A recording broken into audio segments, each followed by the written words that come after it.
I never got that dreaded call in the middle of the night. Dave Brady, you come down here and get your son out of jail. That would have been a problem. I think the response might have been, keep him. Keep him. 2 weeks. Anyway, so these are the, now, you don't need to know this process in excruciating detail, but I need to show it to you. This is the process by which bone forms.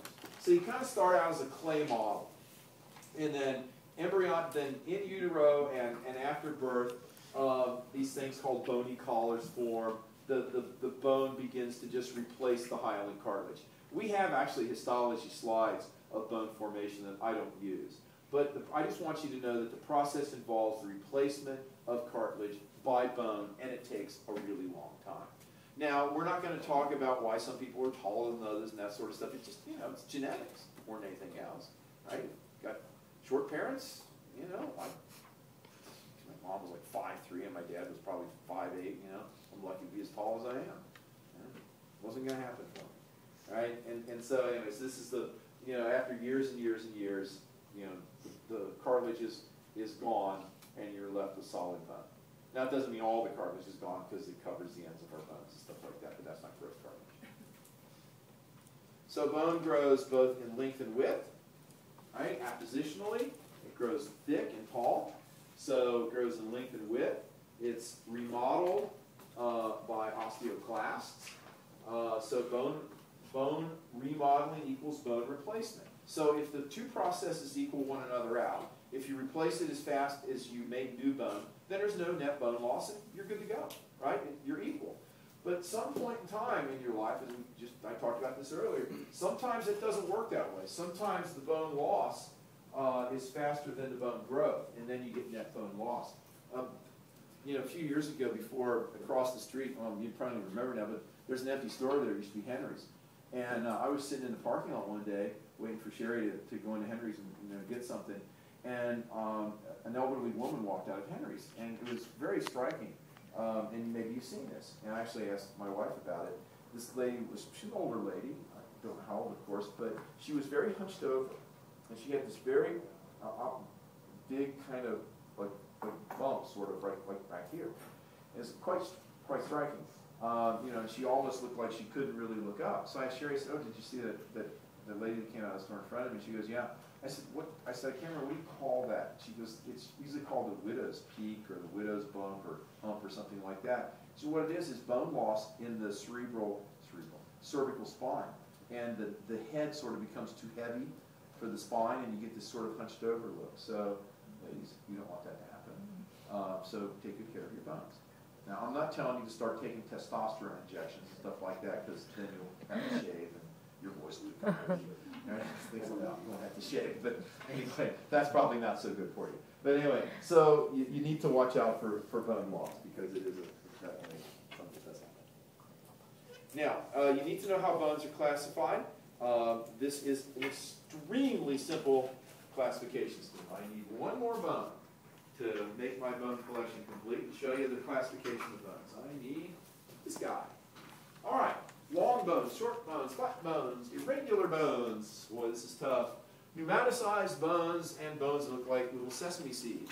All right, long bones, long and slender, epiphyses, diaphyses, marrow cavity. You would not be surprised to learn that many of the bones in our body, like this femur, are long bones. Radius, the ulna, humerus, tibia, fibula, you name it, a lot of the bones are long bones. Long and slender, narrow cavity, long bones speak for themselves. Short bones, box-like in appearance. All right, what are some good examples, good places to find things that are called short bones? One of the best places, I didn't need to get it because I got a skeleton here next to me, box-like in appearance. Now, they're not perfect boxes, all right? But the bones of the wrist, these are called the carpal bones. Carpal bones are often given as examples of short bones, sort of box-like appearance. Right? Pretty simple. Flat bones, thin and flat, parallel surfaces of compact bone. Best examples of those in the human body, well, got some right here. So the roofing bones of the skull. We'll learn these tonight. Like this is the frontal bone. This is the occipital bone. Flat bones, the roofing bones of the skull. Good examples of flat bones, parallel surfaces of compact bone. Is cervical flat bone? Cervical, what? Or the, Cervical spine? not cervical, the clavicle, sorry. Clavicle would probably, that's kind of a weird one. It's not really a long bone. It's not really a it maybe is a flat bone. I'm not really sure where the clavicle fits in. It's not, however, an irregular bone, because irregular bones are bones which are said to have complex shapes. There's probably some good examples that I can't think of, but probably the best one that you can think of irregular bones in the human body are the bones which make up our vertebral column. This happens to be a lumbar vertebrae, but you would agree probably that these are kind of irregular in shape. So the bones of the vertebral column are often referred to as irregular bones. Pneumaticized bones, there's really only one good example of a hollow bone, kind of a really bone that's almost like a potato chip in terms of its strength.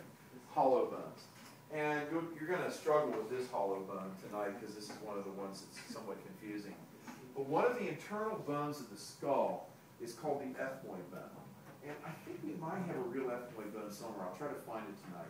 But this is plastic, because a real ethmoid bone, literally, it's got the same strength more or less as a potato chip. When you see it tonight, you'll agree. It's very, very thin. This bone is mostly air, so it's called the pneumaticized bone. And the ethmoid bone, it's actually kind of right back here in sort of the front of my skull. It's back in there, the ethmoid bone. That's a pneumaticized bone. And an easy one, sesamoid bone, is a bone which is usually a small round bone surrounded by tendon. There's two of them in the human body right here, your kneecaps. Patella. This is a sesamoid bone. So you got sesamoid bone here, sesamoid bone here. So these look like sesame seeds. Yeah. What's the, I think Helius, the little bone plate that's on the bottom of your big toe? Oh. The human body has some strange extra bones. Not everybody has those little bones, they're little sesamoid bones which are found under people's big toes. Not everybody's got them. Some people do. Actually, it turns out my wife's got one. And I can't remember the name of them exactly myself, but they are found in some people, not everybody, but everybody's got patellas. So, but they are considered sesamoid bones, the ones you're talking about. But we'll just do the patella, because that's an easier one to see. The ones you're talking about are really small. When you look at some of our skeletons and some of the feet that we have out, sometimes you'll see them on there. Yeah, we were going in the athletic injuries class. We were talking about that bone. I guess it could cause